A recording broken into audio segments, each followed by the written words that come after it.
I think that the biggest piece is just really getting the word out beyond that. I think that by and large, when we communicate with organizations and individuals, everyone is on board and really has this mindset of why is this not already a thing? I didn't realize it wasn't already, and let's get this passed.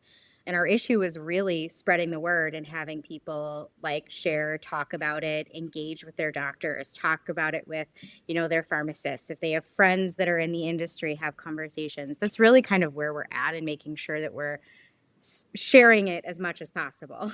So. Welcome to the Don't Feed the Fear podcast, where we dive into the complex world of food allergy anxiety.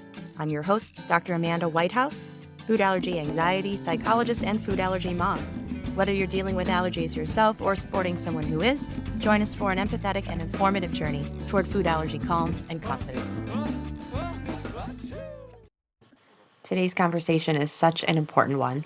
We are joined by the family behind the ADINA Act, a bill that was recently reintroduced into Congress and that would require labeling of the top 9 allergens and gluten in all medications.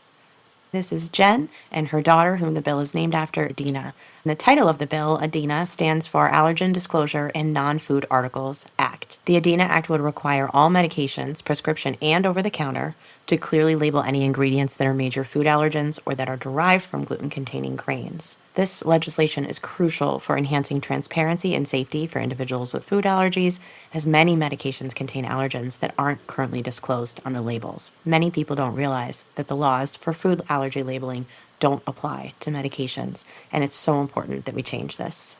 This is about safety and transparency for the millions of Americans living with food allergies and celiac disease, and the story behind this act is deeply personal. It was inspired by a terrifying experience that ADINA had, and so I appreciate her and her mom coming on the show today to talk to us about the power of advocacy, persistence, and turning our unfortunate lived experiences into change. Thank you so much to ADINA and to her mom, Jennifer. ADINA is the inspiration for the ADINA Act, which we've all been following and getting excited about. And I'm really happy to have you here today to teach me more about it and spread the word with everybody. Thanks so much. It's really nice to be here. I think a lot of people who are listening already know who you are, but do you mind telling us a little bit about yourself? Hi, everyone. My name is ADINA Togel. I have celiac disease, EOE, which is eosinophilic esophagitis, and a dairy allergy and fructose malabsorption. A couple years ago, while I was at my summer camp, I was diagnosed with strep. While I was in the recovery area, they were going to give me the strep medicine when they didn't know if the strep medicine was gluten-free. They contacted my parents, and my parents did everything they could, like with the little time that they had to find out. It was a Sunday when they called, which means that all of the pharmacies and manufacturers were closed. It was just really hard to find an answer. So with my parents knowing that all of the staff were going to be keeping a really good eye on me like they do all the time, but maybe a little bit more now because we're taking a medicine that we aren't 100% sure on. I took the medicine, and I would say really close to after taking the medicine, I started having symptoms like severe stomach pain and dizziness, and Your heart was racing. yeah, and then I threw up, and it kind of went down from there. It didn't get better for about multiple hours. My blood pressure was severely low, around somewhere in the very early in the morning, 3 in the morning. The camp called my parents, and they said ADINA needs to go to the hospital, whether we call an ambulance or we drive her ourselves. Would you like to meet us there? So they drove me there, and once I was there, I got my vitals back and recuperated from everything that had happened. And then once I got home, we were still trying to figure out what was in that medication because we wanted an answer. The manufacturer just kept giving us the same answer, like it's classified, it's only for, pediatrician. So we got my pediatrician to approve, try and get an answer from them. They didn't really give a clear answer to her either.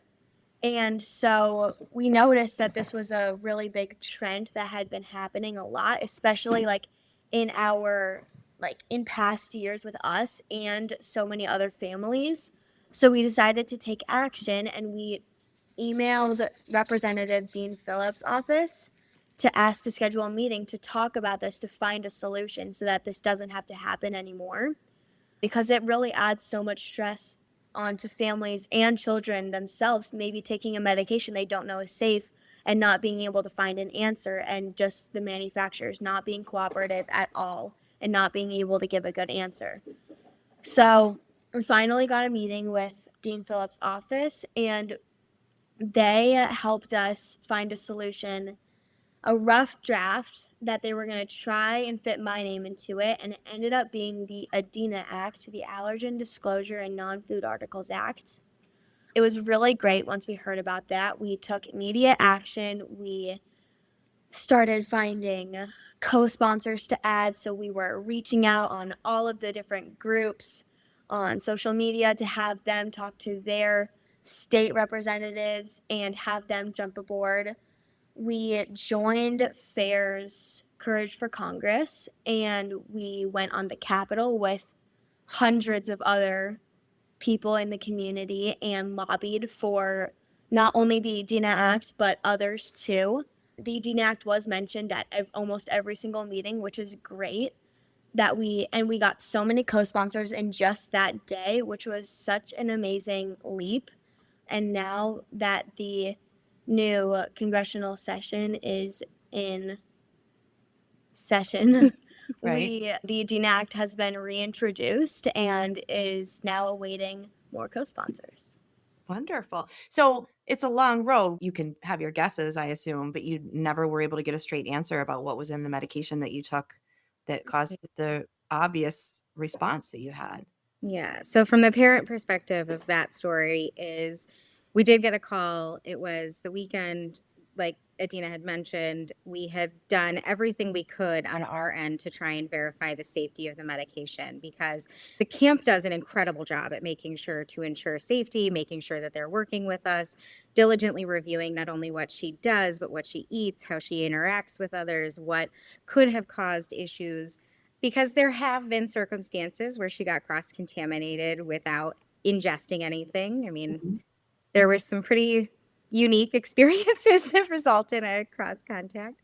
But this one in particular, we ran through every single action item, thing that she ate, and nothing made sense. But the symptoms were very consistent with a cross contact response. And as things progressed, it was very clear there was no other question that this was a cross contact situation. And, when we got that call, we called every pharmacy we could get a hold of. We called all of our friends who are physicians or in the industry. We tried to call the manufacturer themselves, and of course it was past business hours, so they weren't open.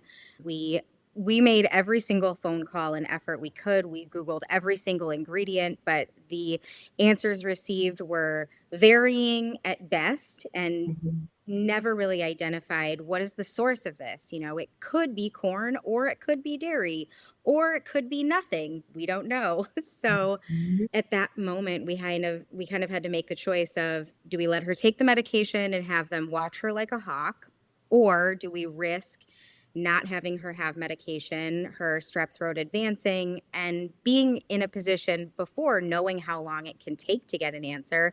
The reality is even if we waited until the next business day to try and get information, it might be another 2 to 3 business days at best before we actually had an answer. And Mhm. we couldn't leave her untreated for that long. So we made the choice to let her have that. And unfortunately, the response was pretty clear. What was disappointing was that when we reached out to the pharmaceutical manufacturer, that the response we got was essentially a non-response, then a refusal to include us in a conversation of escalation without a licensed pediatrician or pharmacist being involved. And then from that point, it took in total about 3.5 weeks before we got an answer of them refusing to provide details of whether or not any allergens or gluten were in that medication. And that was the moment of pure frustration and anger as a parent when you think to yourself, my child was in a rural place, that it was an hour away for her to get to a hospital that was safe enough for her to be cared for. And this should never be an issue because medications are ingested, inhaled, and applied to our bodies. And they elicit the same type of potentially life-threatening reactions or GI distress or body responses as food does. One study recently found that up to 92% of oral medications contain gluten, food allergies, or dyes. And commonly, food allergens are found in the inactive ingredients. Well, what people don't know is that 72% of oral medication, on average, a capsule or a pill, is in inactive ingredients.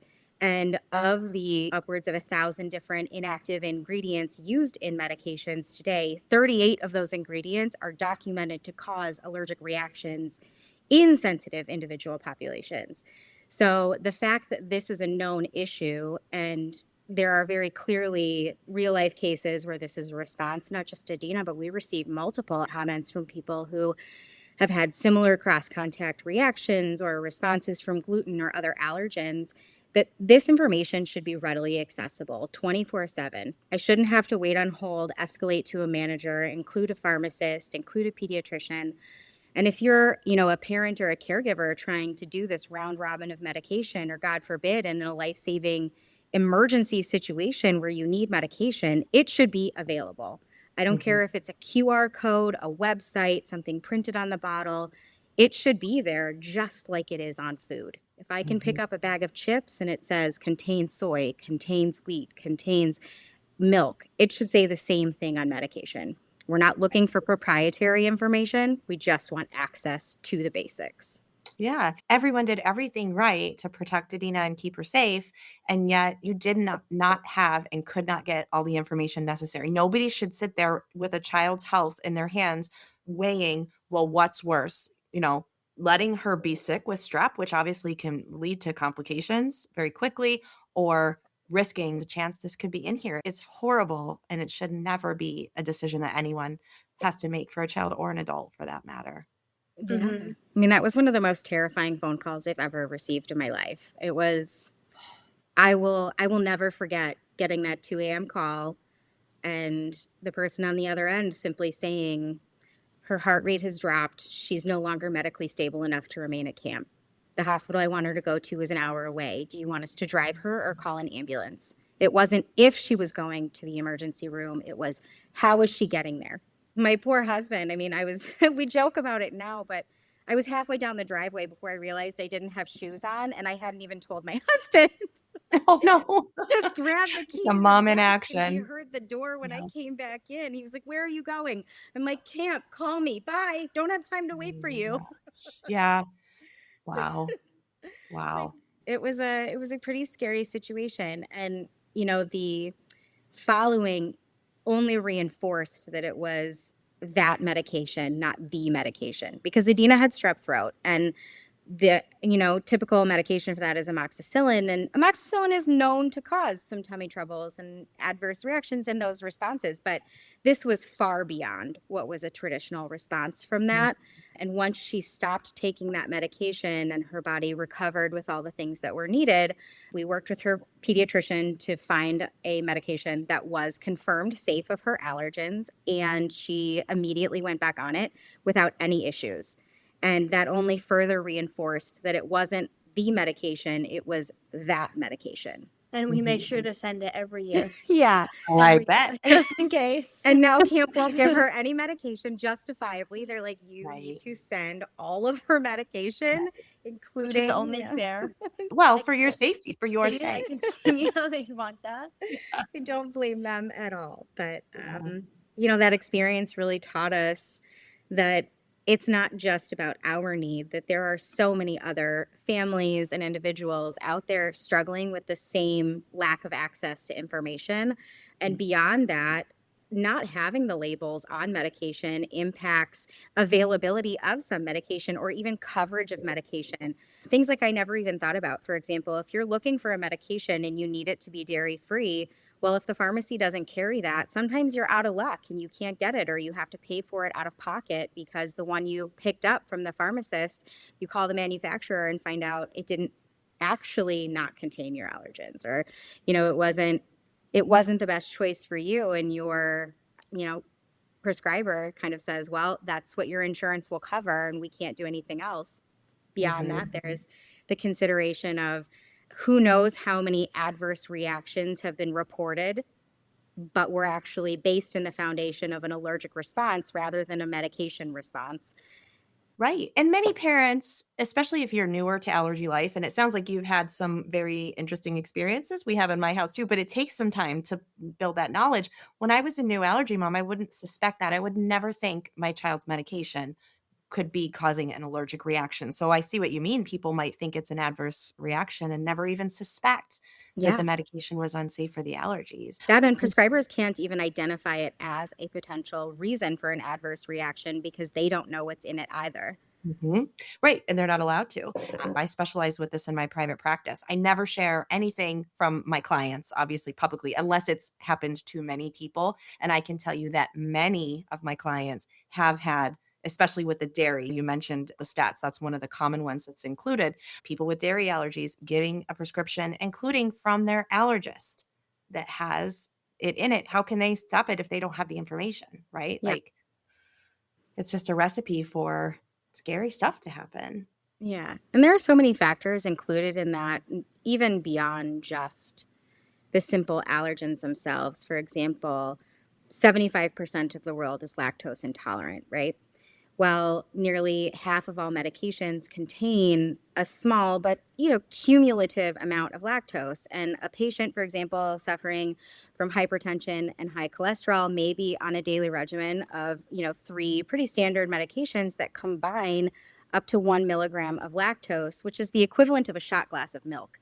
So those are things to be considered, and if properly labeled, they could be considered when being prescribed, and not only beyond just the medication, but the intake of foods throughout the day or at that time of the patients, taking their medication.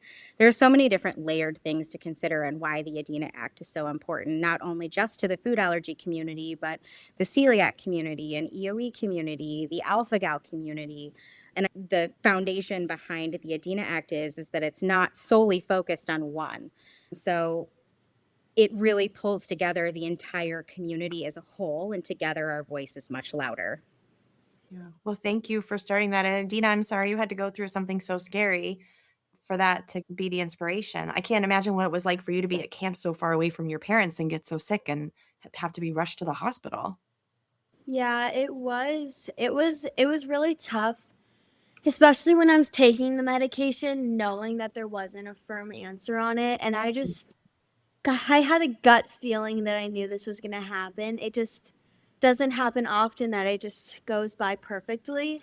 So, it was really scary just, like, waiting for the response to happen at any time, and especially, like, going through it, like, it can be really hard as a kid, especially going through it, because you could be really embarrassed of like some of the symptoms that you're having when Right. you're around medical professionals, even though they've dealt with a lot of this stuff.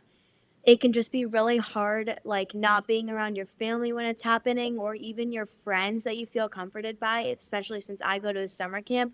My friends are my family, so I go to them for literally anything that I might need help with. And so, not even being able to have them was kind of hard. And I just felt like a little bit alone, even though I was friendly with the medical staff and they knew me and we had history. It was just hard. And then once I had woken up, because I had been going in from consciousness, once I woke up one time, they were like, "We're going to the hospital." I'm like, "What? Who died?" I'm like, "Why? Why are we going?" It was really hard. And also, one of the symptoms that I get is I lose some of my memory, like for the meantime, not just like entirely. Hmm. So I just like sometimes don't quite remember what's happening or like what has happened with all of the reactions that I probably happened over the years. I could probably only name four.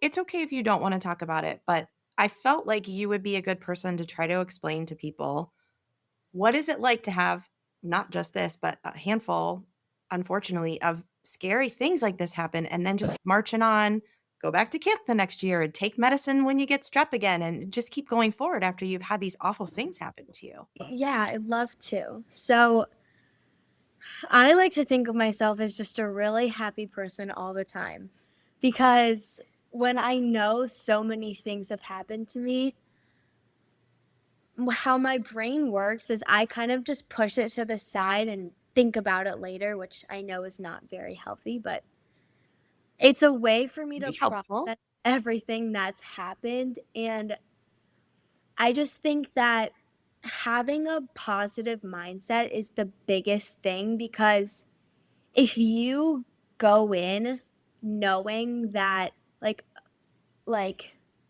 I'm never going to be able to recover from this or I'm always going to be worried that this or that, like it's going to take a big toll. And while I do have those um that anxiety like all the time, I try to think of the positive sides like, okay, I have my family and friends near me that I can go to.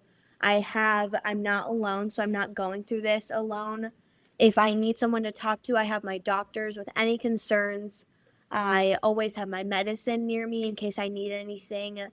Um, and even in like public situations, like when I go somewhere, I always locate the bathroom and the trash cans, if anything were to happen.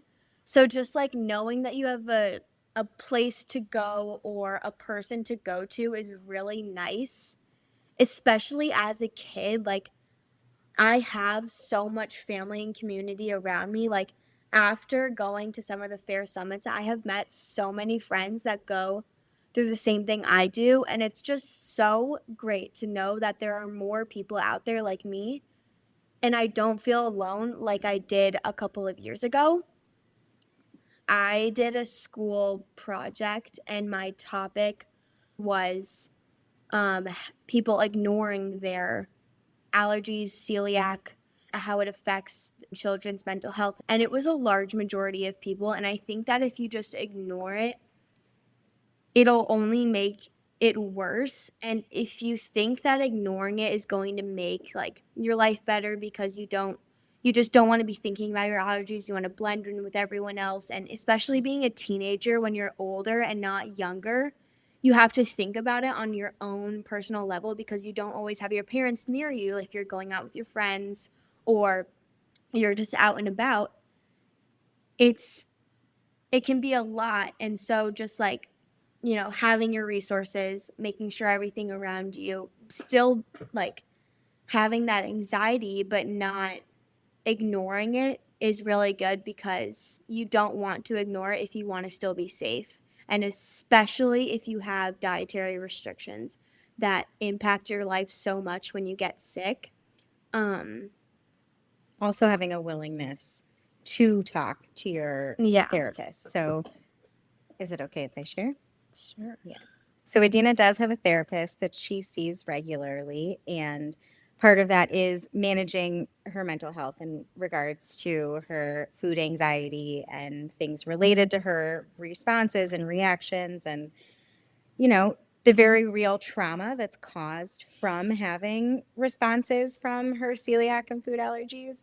And I think that largely in part helps her manage the mindset in knowing, I can go into it with a positive mindset, but also I have someone to talk to about those feelings that is not just mom and dad or my friends, like a neutral third party person. And we take mental health very seriously in our house, and the recognition of the mind to body and gut is so critical. And her therapist does a lot of work with like nervous system resets and making sure to provide resources and how to calm those or redirect your thoughts so that you can pause yourself in those instances. And I think that has been something that we started really early on in her diagnosis. and has since progressed since things have gotten a little bit more advanced in her awareness of the world and the experiences that she has to manage, as well as the things that have occurred to her in her life. But the project that she did just speaks volumes to the mindset that she has, and how celiac and food allergies and her EOE is not just a part of her life, it's a part of so many people's lives, and how they manage it is not just with the things that they ingest or put on their bodies. Mental health is critical in Yes. connection to that. Yes. And I think you said it really well, Adina. Thank you for pointing out being positive doesn't mean just thinking everything's going to magically work out and nothing's wrong and not focusing on it. It's a very real danger. It's a real risk with all of the medical stuff that you manage. So you're absolutely right. It's about being positive about the fact that you have supports. You know what to do. I have the resources at hand. That's the positivity, not just the, like, we call it toxic positivity. Like, everything will just be fine. I don't have to do anything. It'll work out magically by itself. Yeah, and Thank you I for really feel like it's more relevant in teenagers' lives. I wasn't diagnosed as a teenager, so I heavily relied on my parents. But as I grew up having my allergies and like knowing how to take care of them, it was hard to change that mindset of, oh, my parents will just take care of it, to now I have to be taking care of it and I have to be ordering for myself, and I have to be making sure I don't touch this surface, or I wash my hands, or I talk to my friends about this so that they're understanding. And it can just be a really big change in your life. But I really implored myself to go out of my bubble and to really like try to not be embarrassed about my allergies, but to more speak out about them and like make sure everyone knows so that I don't get sick, because I'm really not looking forward to getting sick any other time. That's a really hard thing, especially in the teenage years, to do. Can you talk about how you got yourself to that point, and maybe your therapist helped with that too? But, for us as parents, we're like, of course, tell everyone, there's nothing embarrassing about it, but it doesn't always feel that way, even though it's true, right? Yeah.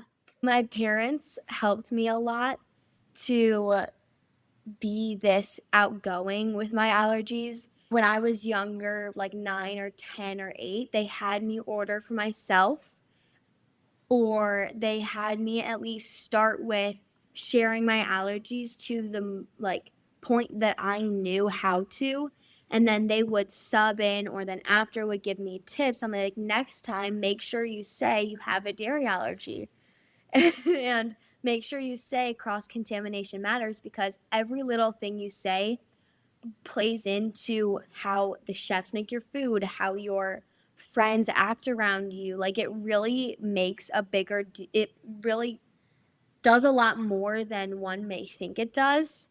Mhm. And so I was just really grateful to have them to guide me in this. But also, when I was out, I really challenged myself to not be nervous around my friends, because when I was like, I would say 10, I was really nervous to be out to lunch with my friends and like have to say to the waiter, like, I have all of these allergies, please make sure you don't kill me. And like say all of these different requirements. And I was just really worried that my friends would think I was different. But obviously, my experience isn't going to be the same than everyone else's. I have a really strong community that is there for me all the time, and they understand. And it was even better when another classmate in my class was diagnosed with celiac. So it was really great to be able to guide him on how to do this, especially since he was diagnosed in his teenage years. It can be really hard to be so old. Well, not so old, but Right. That far like into life. with Yeah. like with your brain management and like how you act rather than you did when you were like 5 or 6, like going into this lifestyle, being able to eat all the foods you like to now none of them Right. probably, and like you have to change your diet, you have to eat more, make sure you're staying healthy, but also like all this stuff plays into it. When you're And little, it's a so lot easier to just say, "Oh, we're eating new chicken nuggets," Right. instead of You might not remember what the old chicken nuggets tasted like. so being able to guide him on that was a really big step in my process of still figuring out my own mess. So I think being able to teach him more than I had actually thought about in my life was great because I saw way more in the world and I saw how other people take care of their allergies rather than how I do. And it really just gave me a great sense of direction and understanding of how to live this way. I Yeah. will never forget getting that first phone call of her with her friends, and she was so excited. I remember she called me from the bathroom at Starbucks and was like, "Oh my gosh, Mom, I just made an order for myself and I'm so excited and I watched them do it and it was so safe." And she was just so empowered with her own ability to have that conversation without a parent present, without like she just did it on her own, and the excitement in her voice and being able to have that like autonomy and ability with comfort level says so much as a food allergy parent where you're like, okay, that's great. I'm so thankful that we've reached that point. This is one little baby step in the big world we have to live in. Yeah, and that's how you have to do it is little steps at a time. Like you said earlier, Dina, like I ordered, but then they said, "Oh, you forgot to say this part." But you still were starting to take the reins and take responsibility. And now it sounds like you realized how much you have to teach other people, and you're doing that in so many ways.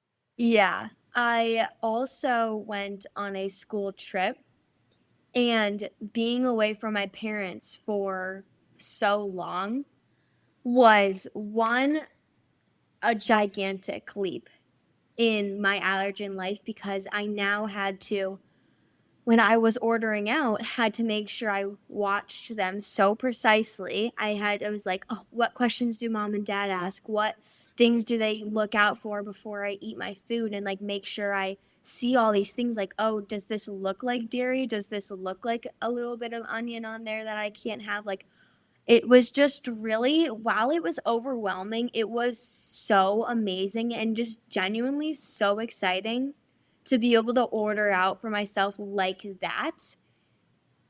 It was kind of the same of how it is like at home, but this was like more often, more frequently. And we didn't have our phones, so I couldn't just like text my mom and be like, what am I checking out for at this place? This kind of food. Like, what am I looking for? Like, I had to rely on what she had told me before, what I knew, she had told my teachers, what they were going to help me with, because my teachers were really supportive in the endeavors that we went through, while they also really made sure that I had all the food I need. If there wasn't a place that we were going to that was safe, they made sure I had food. So it was just really, really exciting to be able to order like that for myself. And it just really, that I feel like was the most breaching point that made me not anxious to order in front of my friends because we would be going in groups, so I would have to order around my friends, and it was just so I loved it. It really made me not nervous, and I was so excited when I called my parents. Like when we were allowed to have our phones at the end of the day, it was great to be able to have that kind of free, like be that free in that kind of circumstance because I got to like take the reins and It Yeah. also I gave kept you myself time. safe. It also Yeah. gave you time to settle into it because it was like a 2 week long trip. So like it was a very long trip that required a lot of traveling. It was international. There was foreign language involved. It was a large endeavor that took a lot of planning and prep, but the empowerment that it gave her was beyond words. And she came back such a much more confident person. Yeah. I love the confidence for you. I hope will seep into all of the parents. It's mostly moms that listen to my podcast. And we all need the reminder. It's so scary for us, but it's so good for you. And it makes you feel so good. It makes you feel so strong. And like you said, it went from being this thing that's like uncomfortable in front of your friends to I'm so mature and responsible and independent. I've got this. You said earlier, you're complex. Everyone has something complex about them. And this is Yeah. yours. And look how you just take charge of it. I love how you're able to talk about how good it makes you feel. Yeah. This is making me curious. You may not know yet, and you may be sick of people asking you this, but what do you think lies ahead? You did this school project. Do you want to contribute to allergy research and knowledge? What do you want to do? So I've really been thinking about this a lot lately and talking about it with my friends and mentors. And I really want to specialize in like psychology with pediatric patients, specifically with dietary restrictions, because I because I'm so active in the allergy community, it just plays such a big part in my life than it may someone else's life. Letting other kids know that it is okay and like they can talk about it. Like I think personally when I was younger, I didn't want to talk about it with anyone. Like I kind of kept it to myself. It was like a me thing. But I want kids to be able to talk about it and like verbalize their feelings and how, while it may be hurting them physically, how it's making them feel mentally, because it takes such a toll. While also on parents, it takes such a toll on kids having these allergies, and it can just be so hard. So I know what it feels like, and I think that me having that experience and growing up in this kind of community and knowing other people's experiences, I think it would be a great way for me to keep contributing to the allergy community, but helping in a way. Yes, you'll be so good at it too. Because you're right. When people come to me, the feeling of like, oh, you get it. There's a different level of relaxation and trust. So for kids to talk to you and you to 100% understand all of those emotions will be so powerful for them. I am here for you forever as a resource as you venture into Thank that you. career. I'm sure you've made a lot of other good connections too along the way that will help you with that. But that's amazing. It makes me really excited that you'll be doing that. Thank you. Our biggest piece is just making sure that first and foremost, that people understand the legislative process when it comes to federal bills. So, while our Yes. bill was initially introduced in the 118th Congress in January of 2025, when the administration changed over, all bills that had not passed to that point were wiped off the slate and had to be reintroduced. So, if your U.S. House of Representative was previously a co sponsor on the ADINA Act in last Congress, you need to call them again and ask them to re-sign on as a co-sponsor. Now, from our internal tally within our family and running our numbers, it looks like of the 54 co-sponsors, I believe offhand, that were on our bill the last session, 41 of them are still in Congress, which is incredible. And if we can reach out to all of those and get them to sign back on, we would be in an incredible position, considering when we ended the 118th Congress, we were in the top 5% of legislation. And in December, we were actually officially endorsed by the Problem Solvers Caucus, which is a huge deal, as well as being largely bipartisan. So if we are able to leverage the previous co-sponsors to get them back on board by having our constituents in their own areas call and request them to rejoin, we should be in a really good position, even though we're already starting off really well. We have our initiating co-sponsor list, and I think currently there are 6 on the bill, including a U.S. Rep. Kelly Morrison, which is incredible. But we have a lot of headway to go. And I know that the biggest hurdle that we need to cross is making sure that we get the word out to everyone to call, write, email, and persistence with kindness is the key. So don't just call once. Feel free to call twice, maybe 3 times. Say hello, get to know your reps. Right. Make yourself remembered and make the cause stick out in their minds, right? Exactly. Are there places you want to point people to follow you? You can follow us on the ADINA Act effort on Instagram. There's also a Facebook group that you can follow us for the ADINA Act effort as well. And we share tidbits, status updates, information throughout all the platforms that we can. Feel free to tag us as much as possible. If there are any collaborators out there that want to help spread the word, we're always open to it. Awesome. I will share all that with everybody, and I'm sure that they'll be excited to support you with this next loop. Do you have a timeline of what we can expect to be the next step or what we're waiting for Just next? really waiting for some more co-sponsors. Federal bills like this typically take between 5 to 7 years to pass. We are taking a really strategic and intentional path in that, considering the fact we're already 2 years in, we've got some really great headway. Additionally, this time around, we're looping in other big players to be part of the conversation, to be positive and making sure that we're, playing nice within all the realms possible, because our entire goal is to get this passed. So, we want to have those conversations with pharma. We want to have those conversations with medical teams. We want to talk to not just the parents and people who are impacted by this, but the people and industries that are affected by it. So really, in that regard, that's kind of the back end that we're working on, and that the more co-sponsors that we can get on board, from my understanding, once we hit about the 70 mark is when we really make some heavy progress. So, we hit our first milestone by hitting 54 at the end of last Congress, which is phenomenal given the length of time from the point in which it was introduced to the end of the 118th Congress. And we're starting strong with a really large number of pre-existing past co-sponsors still in the U.S. House of Representatives. So we're feeling really hopeful. Great. Thank you so much for sharing all of this with us and for doing this on behalf of everybody that it will benefit. This would affect a lot of people. Yeah, well, we're so thankful for you having us on and sharing and letting us just kind of spread information and learn from your experiences. And Absolutely. We'll have you back. We'll share updates, and hopefully we'll have a success update party so you can tell everybody when Yeah. the experience is done. It was really you. great being able to talk to you. Thank you. After hearing all this today, I know that you want to get involved, so here are 3 steps you can take action on and be part of this movement. Number 1, follow the ADINA Act to stay updated on their progress. On social media, you can find them at the_ADINA_act_effort.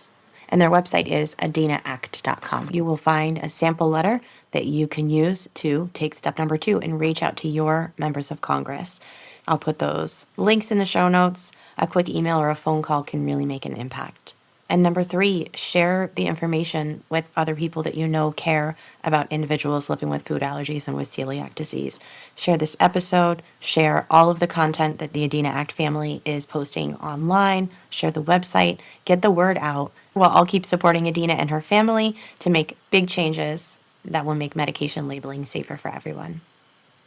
The content of this podcast is for informational and educational purposes only and is not a substitute for professional medical or mental health advice, diagnosis, or treatment. If you have any questions about your own medical experience or mental health needs, please consult a professional. I'm Dr. Amanda Whitehouse. Thanks for joining me. And until we chat again, remember, don't feed fear.